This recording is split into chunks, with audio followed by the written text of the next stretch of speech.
Obrigada, Dani. Inclusive, essa última reportagem, né, que você mostrou, a primeira vez que eu tinha visto na imprensa, explicando de uma maneira bem didática, como a indústria farmacêutica está colocando o plástico nos esfoliantes, na parte de beleza, e tudo isso acaba indo para o oceano, né?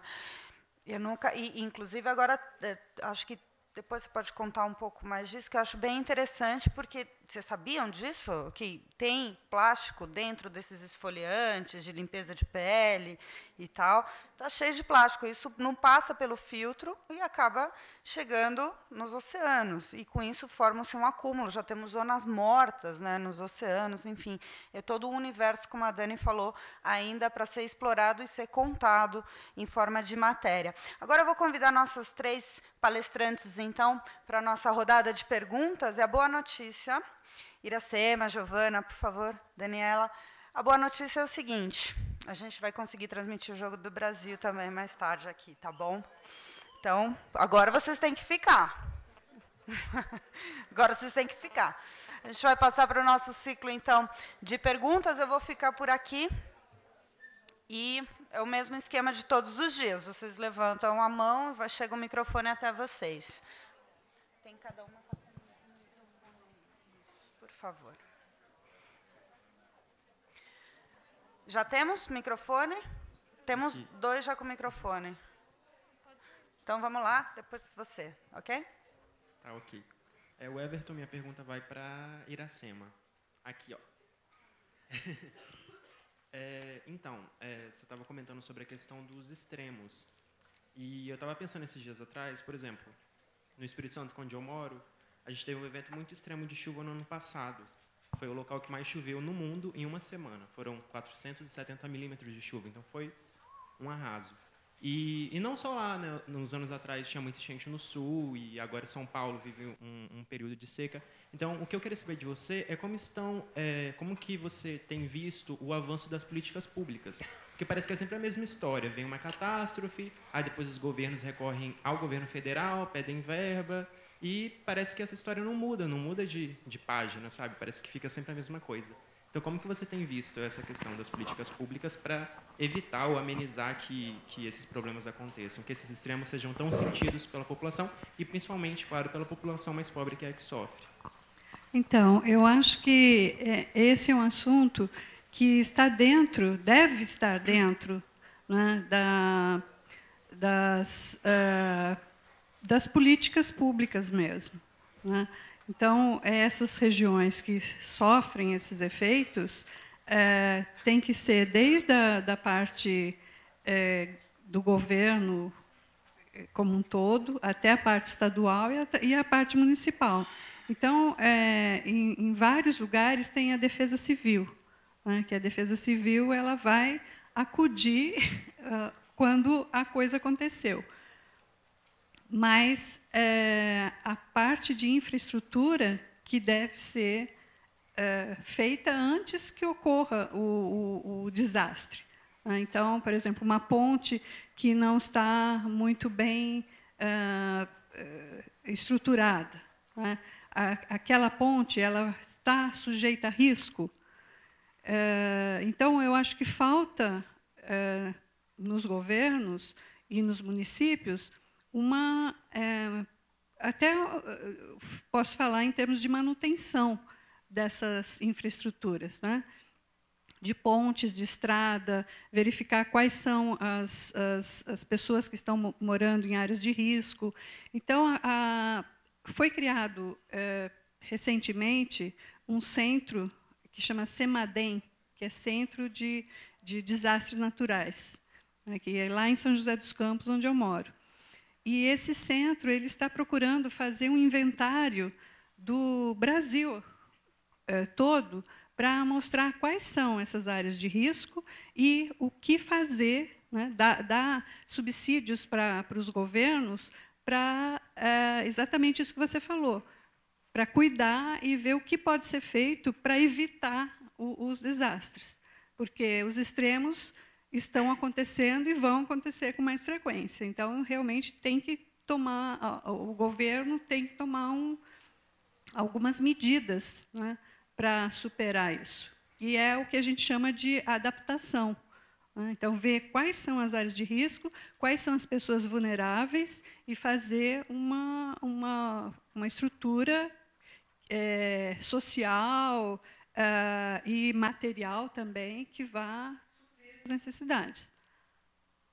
E como esses governos vão deixar recursos também para isso, né? Acho que o principal é como a parte econômica, né, vai afetar estados, governos, cidades, municípios e deixar essa grana, digamos assim, separada para poder cuidar tanto da adaptação quanto prevenção, quando é o caso, né? Vamos lá? Boa tarde. Meu nome é Gabriela, sou estudante da USP. Eu queria fazer a pergunta para as três, na verdade.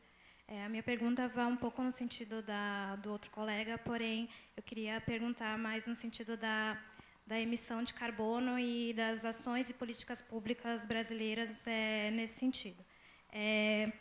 Ontem, uma ONG americana ela divulgou que o Brasil foi um dos países que mais reduziu o desmatamento. Houve uma redução, deixa eu me ver, que caiu mais de 2/3 a redução, principalmente na Amazônia, do desmatamento, reduzindo as emissões de gás carbônico.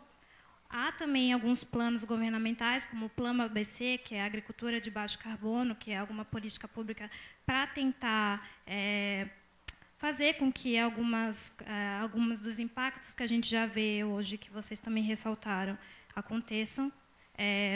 Porém, durante toda a semana, a gente viu algumas coisas que estão acontecendo, como grandes empreendimentos que podem trazer impactos e também emissões, algumas coisas que vocês ressaltaram nas suas apresentações, principalmente no Brasil, algumas coisas na questão de energia. A gente está tentando entender como desenvolver, mas, ao mesmo tempo, desenvolver com responsabilidade e sustentavelmente. Vocês têm como traçar um panorama assim para o futuro? Será que o Brasil ele está fazendo o seu papel? Será que está preparado? Será que, ao mesmo tempo, essas coisas que estão, esses impactos desses empreendimentos que estão acontecendo hoje, eles conseguem suprir essas políticas que também estão tentando melhorar? Mais ou menos isso que eu queria perguntar. Vamos lá? Olha, com relação a desmatamento, eu acho que está tendo muito desmatamento no sul, principalmente no sul da Amazônia, não é? Para plantação, para plantar produtos agrícolas. Mas eu acho que existe ainda um espaço tão grande no Brasil para plantações que não precisa destruir a floresta para plantar. Então, existe espaço ainda sem nada, né, que poderia ser usado para plantação. E isso depende do governo, né, de fornecer condições para as pessoas desenvolverem suas atividades. Agora, o que eu acho mais importante nessa questão de planejamento também no Brasil é a parte de transporte. Porque, se a gente for ver, uma grande quantidade de emissão é feita pelos carros, caminhões, ônibus. Quer dizer, a quantidade de carros que existe poluindo a atmosfera é muito grande. Não é só as indústrias que estão poluindo, são os carros. Aqui em São Paulo, a quantidade de poluição que vai para a atmosfera todo dia, e todo mundo respirando esse ar poluído, quer dizer, eu acho que o caminho que o Brasil escolheu para transporte, que foi rodovias, carros, não foi a solução melhor. No meu ponto de vista, eles deviam ter continuado a dar suporte para as ferrovias e trens elétricos que não vão poluir o ar. Não é? O Brasil, que é um continente, né? Pode-se dizer assim, um país que tem dimensões continentais, não é?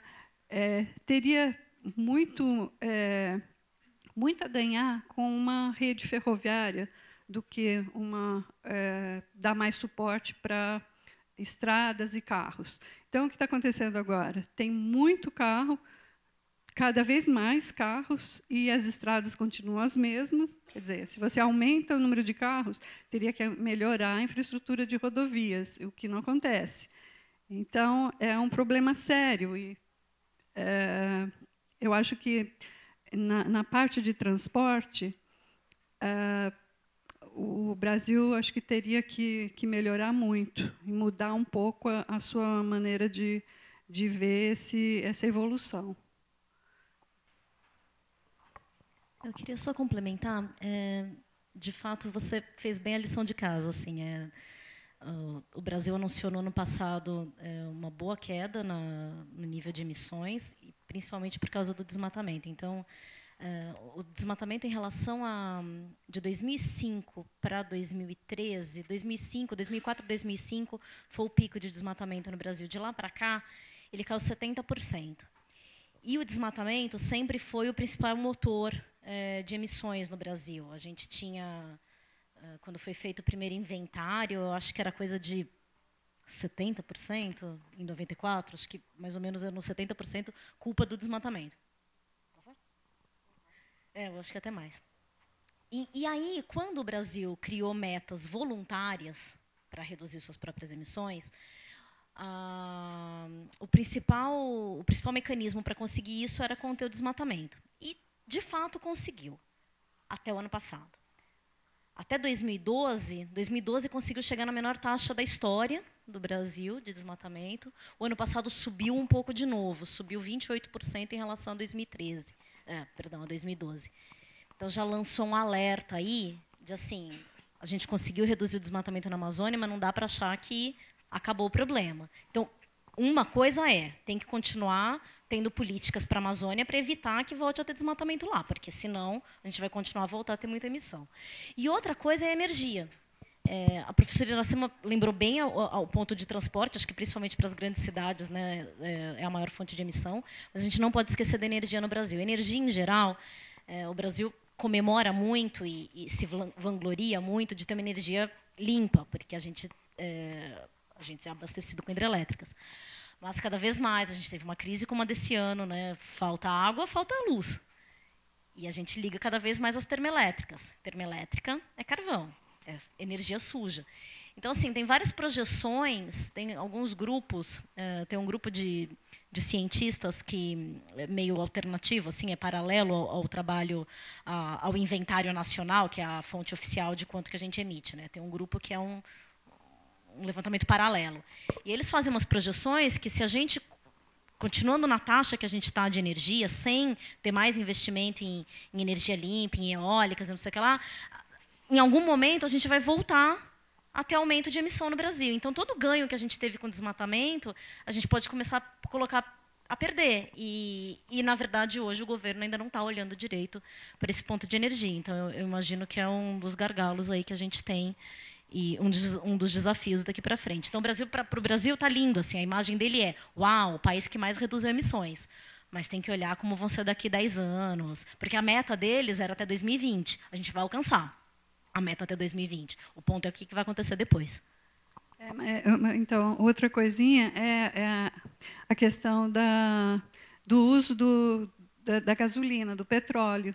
E eu acho que o Brasil está perdendo uma grande oportunidade de usar o etanol, que ele é o pioneiro nisso, né? Então, começou a dar bastante incentivo para o etanol, para o álcool, como combustível, e, de repente, tirou todo esse incentivo e o incentivo para usar a gasolina, para usar o petróleo.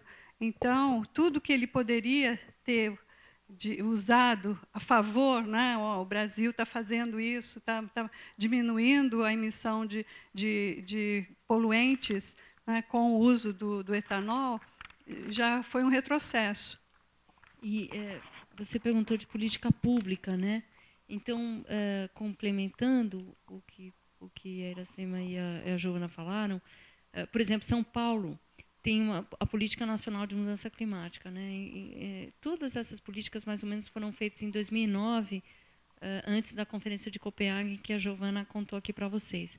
A meta de São Paulo cidade, município, era de reduzir em 30% as emissões de gases de estufa, ou CO2, não me lembro como é que se coloca, mas, enfim, de 30% em 2012 em relação a 2005.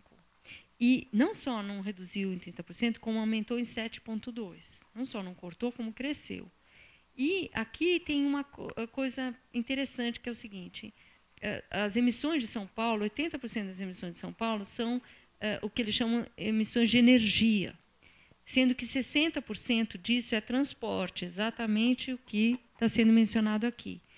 E se você imaginar, a cidade de São Paulo, o prefeito de São Paulo, tem pouca margem para mexer muito nesse quesito transporte. Por quê?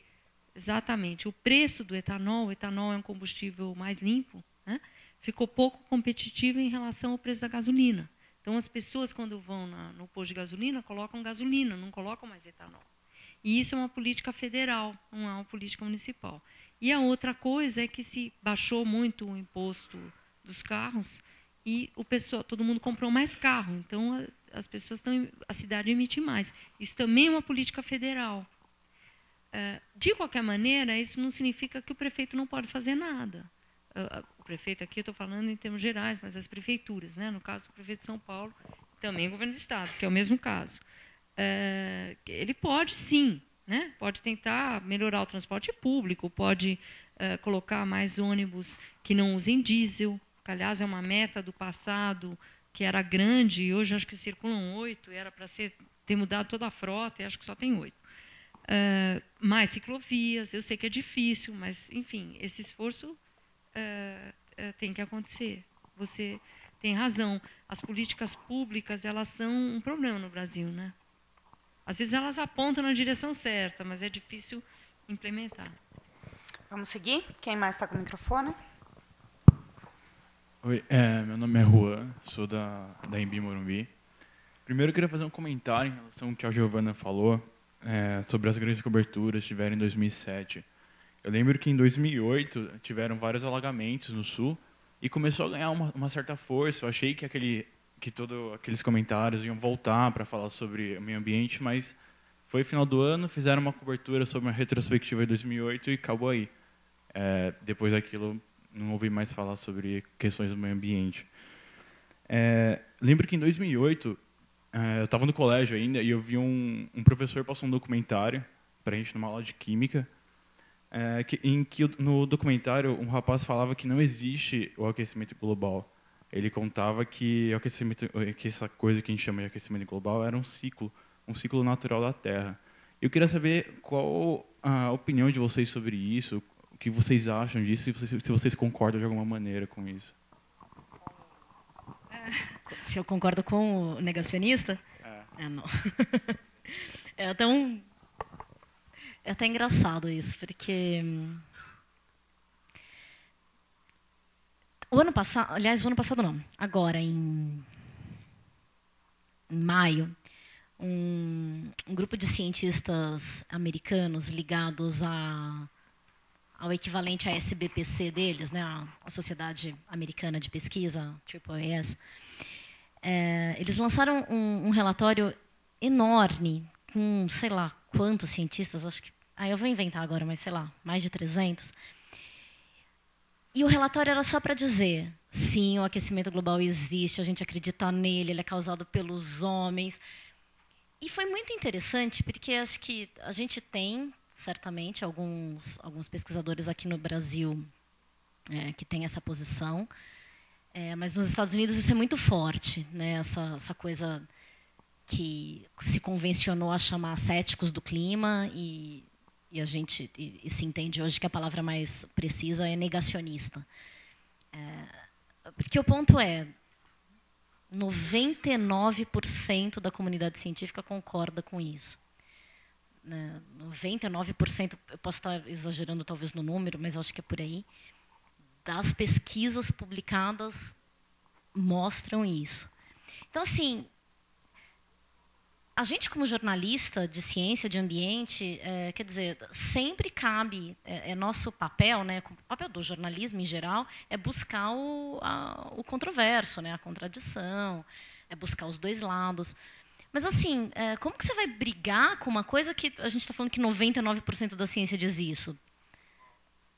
Mas, enfim, se essas pessoas estivessem publicando, se elas estivessem colocando em revistas indexadas, em revistas que passam pelos seus pares, né? Você faz um estudo, a ciência funciona assim, né? Você faz uma pesquisa, você faz o seu trabalho, você publica o seu trabalho, ele vai estar sujeito a que outras pessoas possam replicar aquele estudo que você fez e ver se ele é válido ou não. Então, você se submete, o que você faz, você submete aos seus pares, e aí eles que vão, em última instância, te dar esse carimbo de que, né, o que você fez faz sentido. Tanto que, nos últimos anos, principalmente com as facilidades todas de internet e redes sociais, a gente tem cada vez mais visto trabalhos científicos em geral, não da área do clima, mas quaisquer, sendo retratados. Quer dizer, a pessoa faz uma pesquisa, e é uma pesquisa que, por algum motivo, ela cometeu um erro, ela cometeu uma fraude, ela cometeu um plágio. É tão fácil verificar, assim, tem tanta gente de olho no que você está fazendo, no que está todo mundo fazendo, porque está acessível, né? Todo mundo pode ver o que está todo mundo fazendo, que é muito difícil passar um erro. Assim, quer dizer, passa, né? Mas aí tem sempre alguém apontando, assim, olha, isso aqui, e aí a pessoa tem que se retratar. Eu entendo que, no caso do clima, eu não questiono. Eu tenho plena segurança de que ele existe, assim, de que é uma questão provocada pela humanidade. Agora, o problema é quanto que os negacionistas conseguem se destacar, né? E têm voz e interferem, às vezes, nas políticas públicas. Acho que os Estados Unidos, até hoje, é o país, historicamente, que mais atravancou as negociações internacionais em torno de um novo acordo global. E agora, e desde que o Obama assumiu, ele falou que ele ia ser contra isso, que ele ia tentar reverter isso, e o Congresso americano não deixou, justamente porque tinha gente negando a existência do aquecimento global, do aquecimento global como uma causa humana. E o Obama meio que teve que driblar o Congresso para conseguir aprovar uma lei, e agora ele apresentou essa lei no começo da semana, propondo uma redução de 30% nas emissões provocadas pelas usinas de energia. Então, agora, enfim, é isso, né? Quanto que você vai ouvir? Qual que é? A pessoa está te provando? Eu acho que, assim, sempre com jornalismo de ciência a gente tem que fazer isso. Vamos supor que te liga alguém na redação e fala, descobri que não existe o HIV, que a AIDS é uma invenção. É? Como? Você publicou isso? Isso está submetido? Como que foi sua pesquisa? Né? Para tudo a gente tem que agir assim, qualquer coisa. Você vai chegar com uma cura da AIDS também. Não, descobrir a cura da AIDS. Como que ela está? Então o cara vira e fala assim, não existe, né, o aquecimento global não é causado pelos seres humanos. Ok, me dá os estudos, me mostra. Acho que é um pouco isso. Então, o que também a gente tem que levar em conta é que existem variabilidades naturais do clima, variabilidades interanuais, variabilidades multidecadais. Então, numa década pode ter mais chuva, por exemplo, na outra década menos chuva. Então, essas variabilidades existem. Então, se você for olhar o gráfico de aumento de temperatura, ele não vai ser uma linha sempre crescente. Então, de um ano para outro, pode variar. Um ano pode diminuir a temperatura, outro ano pode aumentar, mas se você for ver a tendência geral, essa tendência é de um aumento. Então, isso ninguém tem dúvida, porque já foi provado, já foi mostrado, existem várias evidências de que isso realmente está ocorrendo. Esses ciclos que você falou, eles podem estar dentro dessa variabilidade natural. Aí, se você pegar um período curto de tempo, você pode estar dentro dessa variabilidade natural. Mas, para você ver essa mudança, você tem que ter um período maior, né? Aí você vai ver que, de um período para outro, realmente está mudando. Dani, quer colocar alguma coisa? Não, só assim, lembrando que o efeito estufa, os cientistas falam, é um efeito natural. Se ele não existisse, a Terra congelaria, a gente não poderia, não conseguiria viver aqui. Então, o que só reforçando, né, o que está se falando é que a presença do homem, as nossas atividades, transformam o efeito estufa em algo fora do controle e ruim para todas as espécies, né? E eu concordo com a Giovana, quer dizer, claro que existem alguns cientistas sérios até que questionam alguns dos estudos, são muitos estudos.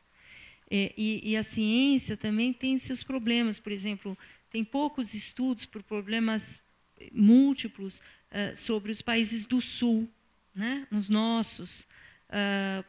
Por exemplo, quando se estuda, você citou culturas, né? Se estuda, tem muito estudo sobre o que acontece com soja, o que acontece com milho, que são culturas, são commodities. Poucos estudos o que acontece com feijão, por exemplo, que é uma coisa que a gente consome, basicamente, e as comunidades extrativistas, né? Então, claro, a ciência tem problemas, não é um bloco monolítico que tem muitas dificuldades. Agora, o que também está se provando é que fora, nos Estados Unidos, onde a resistência é muito forte, né, do Partido Republicano a qualquer lei do clima, o que começa a aparecer é que, muitas vezes, a indústria do petróleo subvenciona estudos de alguns cientistas para que eles falem, olha, está tudo errado, não é nada disso. Mais ou menos como aconteceu, muitos anos atrás, com a indústria de cigarro, em que a indústria de cigarro, você já deve ter visto filmes sobre isso, pagava alguns cientistas para falarem cigarro não causa câncer, né? Então, existe um movimento que, às vezes, aparece, a gente esbarra com ele, pendular, que mostra isso um pouco, indica um pouco isso. De qualquer maneira, todo esse debate, a meu ponto de vista, de qualquer maneira, todo esse debate sobre aquecimento leva as sociedades, e o futuro de vocês é um futuro melhor, porque muitos desses gases, ou mesmo muitas das tecnologias que atuam para combater o efeito estufa, são tecnologias que reduzem poluição, né? Então, reduzir poluição significa que o ar dessa cidade onde a gente mora vai ser melhor e muito menos pessoas com asma e problemas cardíacos vão morrer por causa de problemas de poluição. Também existe um esforço, esse debate todo leva a um esforço de procura por inovação, por novas tecnologias, tudo isso é bom. De qualquer maneira, você chega num caminho, no meu ponto de vista, bastante interessante. Além de eu achar que, se 99% dos cientistas dizem que é isso que está acontecendo, ainda tem que surgir aquele 1% que diz, olha, tudo errado. Pode acontecer, mas não apareceu ainda, eu acho. E só lembrando, como a gente viu com a Marina Amaral, né, e também ontem o Daniel falando do Repórter Brasil, a questão das agendas, né? Então, quando você, de cada pesquisador, né, eles reforçaram muito isso, você dá uma estudada, se antes, a questão que a Giovana colocou da pesquisa, onde que está referendada essa pesquisa, tudo mais, mas tem também a questão das agendas dos pesquisadores, que é bem importante também investigar um pouco, né? Vamos seguir. Boa tarde. Atrás. Meu nome é João, eu sou da Universidade de São Judas Tadeu. Minha dúvida é mais em relação, aí minha pergunta, é da poluição que acontece no dia a dia, nas grandes cidades, até no interior. Eu queria saber se vocês acham que falta orientação do poder público, educação, ou se até mesmo os veículos de comunicação têm uma parcela de culpa por não orientar o brasileiro a evitar essa poluição do dia a dia.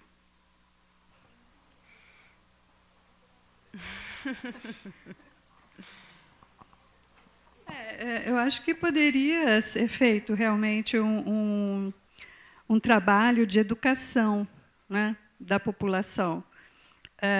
Mas aí o que acontece? A pessoa fala, eu não posso usar o metrô porque o metrô está parado, então eu preciso pegar meu carro, porque eu preciso ir para o trabalho. Então, eu sei que vai poluir, mas eu preciso usar o carro. Então, aí bate de novo naquele problema, o transporte. Não é?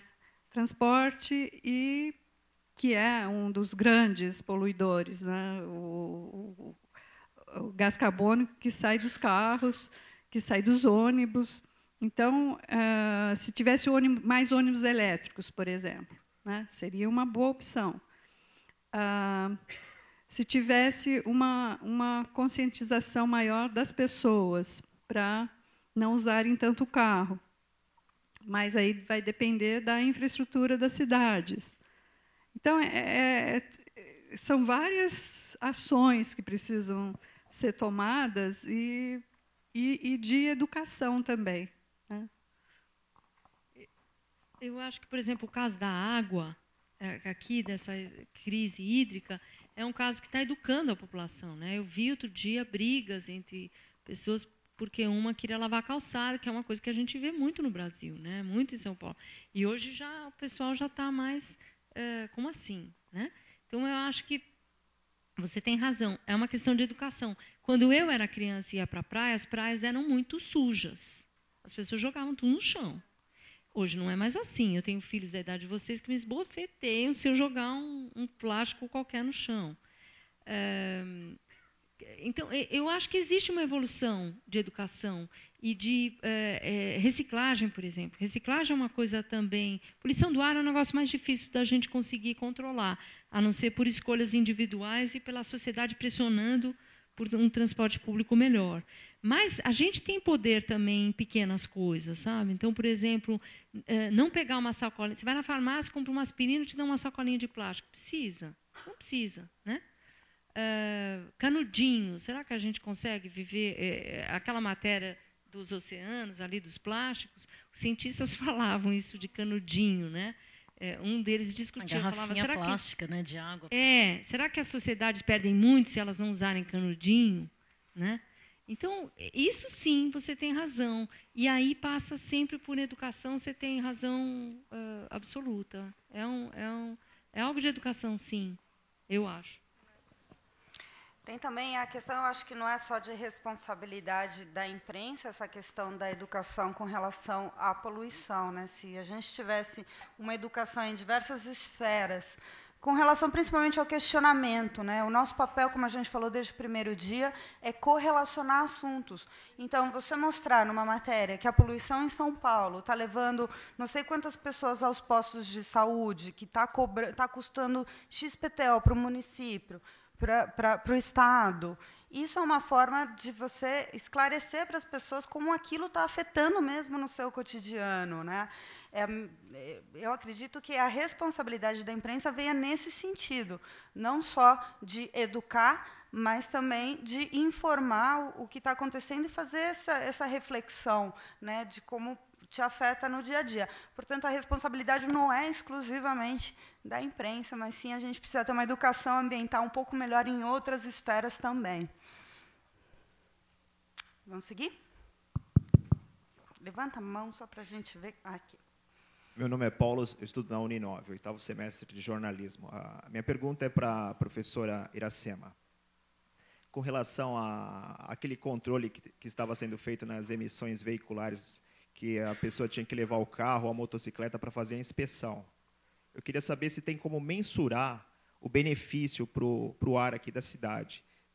Em percentual, existe isso?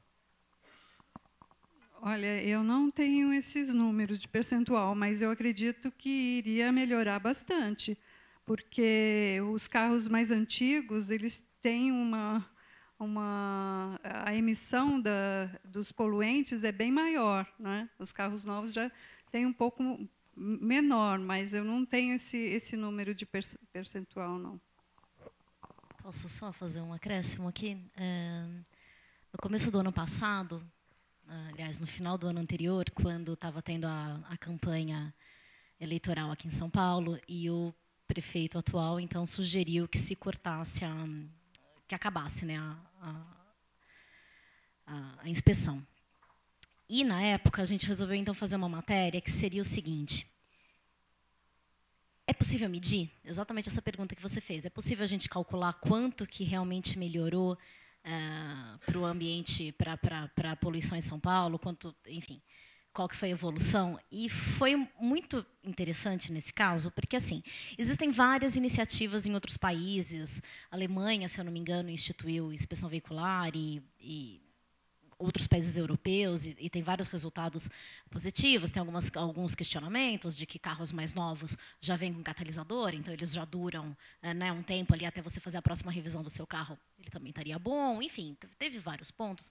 Mas acho que uma coisa que foi muito complexa aqui para São Paulo, particularmente, é que todos os dados ficaram na mão da própria empresa que fazia a inspeção, que é a Controlar. Então, e a própria Controlar publicou estudos mostrando que as emissões tinham caído na cidade.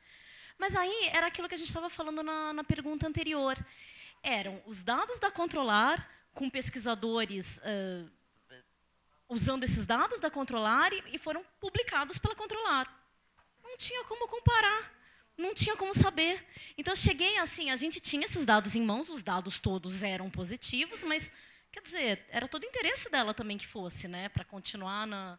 Então, assim, em teoria, é claro que, né, uma vez que você controla as emissões do seu veículo, da cidade inteira, em teoria, deve melhorar, mas não foi possível mensurar isso de uma forma séria e com isonomia, porque estava tudo na mão da própria empresa. Então, isso foi até uma coisa que a gente questionou, assim, pesquisadores falaram, poxa, mas ninguém está indo lá investigar isso. E meio os caras falaram assim, mas o próprio dado de origem, de como foi mudado os veículos e como... é na mão da própria Controlar. Então, ninguém sabe responder essa pergunta até hoje aqui em São Paulo. Legal. Eu vou fazer o seguinte, eu vou aproveitar daqui a pouco, vocês vão poder conversar com elas diretamente, eu vou fazer o encerramento oficial da nossa semana de jornalismo ambiental. Pois é, eu também estou... Foi muito bacana, eu queria agradecer todos vocês, cada um de vocês, uma turma muito legal, muito interessada, bem focada em todos os dias, a gente teve excelentes perguntas, muito obrigada a vocês, em primeiro lugar, por toda essa disposição, estou torcendo por todos, o prêmio é excelente, essa participação de vocês com essas reportagens, imagino que teremos alta qualidade no resultado. Também queria agradecer especialmente as meninas do curso Focas aqui do Estadão, acho que vocês, em todo o processo, tiveram contato diretamente com a Andréa, a Marilena, a Marisa. Então, primeiramente, a elas que se dedicaram tanto para ter... Realmente, com um carinho muito especial, elas cuidam de todos vocês. Isso eu pude ver todos esses dias. E, para a gente fazer um encerramento oficial, eu vou convidar a Elisa Prado, ela é diretora para a América Latina de Comunicação da Tetra Pak, que sem a Tetra Pak a gente não teria também a Semana Estado de Jornalismo Ambiental. Também é uma empresa que insistiu muito, né, para termos esse evento mais uma vez. E também eu vou convidar ao palco para fazer o encerramento o Ricardo Gandur, diretor de conteúdo aqui do Grupo Estado, e o Roberto Gazzi, que é diretor de desenvolvimento editorial aqui do Estadão também. Por favor. Bom, se vocês quiserem. E as meninas que vocês, após o nosso encerramento, vocês podem se aproximar, fazer aquele tete-a-tete que vocês já estão acostumados. Obrigada. Vocês são meninos e meninas também, por favor. Elisa. Olha, eu só queria falar muito rapidamente para vocês, agradecer a presença, dizer que a Tetra Pak ela tem uma honra muito grande de dar continuidade a esse trabalho da semana e do prêmio de meio ambiente, né, esse jornalismo ambiental que nós estamos fazendo com vocês. Espero que vocês tenham curtido hoje o filme, né, que todos tenham conseguido ir até assistir ao Amazônia. E eu queria só colocar para vocês o seguinte, por que a gente faz esse trabalho de patrocínio e suporte, apoio a essa semana, a esse prêmio? Porque nós estamos muito focados, e aqui eu vi a discussão da questão de educação ambiental. Essa embalagem que nós produzimos, ela é 100% reciclável, e, por isso, nós queremos fazer com que as pessoas sejam educadas para se colocar essa embalagem resíduo no local certo, para ser reciclada, né? E nós, então, estamos apostando muito na questão de educação ambiental. Já trabalhamos com mais de 6 milhões de crianças.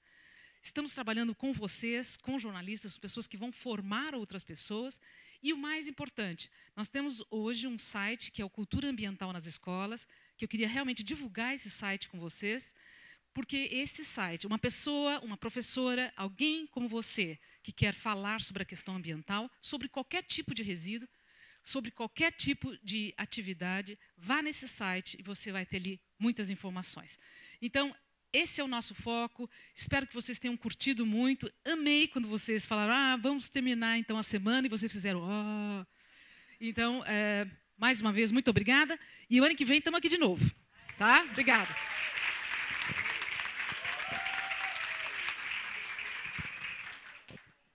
Obrigado, Elisa. Puxa, temos notícia aqui hoje. Como nós gostamos, né? Olha, eu queria... Eu não sei por quem eu começo agradecendo e cumprimentando. Então, não vai ser nessa ordem de importância. Mas eu queria, inicialmente, cumprimentar vocês por estarem aqui, por terem comprado essa briga, por terem se dedicado a isso. Parabéns a vocês todos. As felicidades nas suas carreiras. Esperamos encontrar muitos de vocês por aí, em breve, outros em médio breve, outros em algum momento, né? E vocês sabem que a questão da sustentabilidade e do meio ambiente no Grupo Estado não é de hoje, é de década de 80, 90, 80 já, né? Posso falar assim, desde quando não era moda, né? O Estadão, a Rádio Eldorado, principalmente, o Jornal da Tarde, se dedicam ao meio ambiente, quer dizer, então isso aqui, esse assunto é uma coisa que está enraizada nessa casa, para usar uma palavra até ligada ao ambiente, está enraizada nessa casa. Então, é um assunto que faz parte da nossa pauta permanente, né? E que, modernamente, ficou mais complexo, evidentemente, é uma pauta que ficou mais complexa. Deixou de ser cobertura do meio ambiente para virar sustentabilidade, destinação de resíduos, equacionamento dos empreendimentos, né? A humanidade precisa progredir, mas, ao mesmo tempo, cuidando de si mesma e do ambiente. E, ainda mais o Estadão, que sempre foi um jornal muito ligado ao progresso econômico, né? Sempre cobriu muito bem a economia, é um jornal que se pauta pela livre iniciativa, pelo empreendedorismo, né? De pequeno, médio e grande porte. E para ser sustentável, não tem como caminhar em frente, senão cuidando daquilo que a gente impacta, né? Em todos os veículos, na internet, na rádio, no meio impresso, no tablet e tal. Então, é isso que eu queria compartilhar com vocês. Primeiro, cumprimentá-los por estar aqui e agradecer a todos que colaboraram, a turma do curso Estado de Jornalismo, o nosso FOCAS, ao reitor Roberto Gazzi.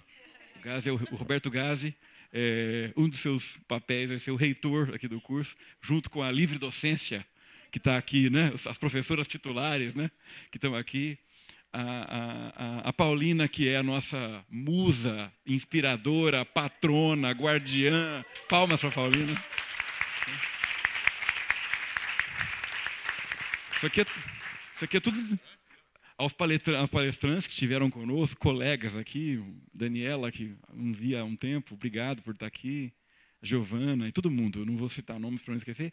E eu queria fazer um agradecimento muito especial a Elisa Prado, por meio de quem eu agradeço a toda a Tetra Pak, por acreditar nesse projeto, por estar conosco, e uma parceria que eu estou vendo, fiquei sabendo agora aqui, que se renova. Parceria de longa vida. Então, obrigado, Elisa, pelo teu apoio em todos os sentidos, espiritual, material e de fé. Você acredita muito na gente e nesse projeto. Muito obrigado. É isso aí.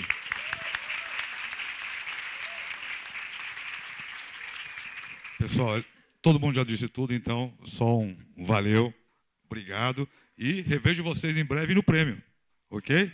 Valeu!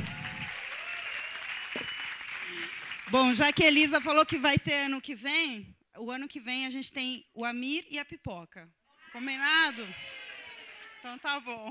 Muito obrigada mais uma vez. Vocês estão livres, daqui a pouco transmissão do Jogo do Brasil.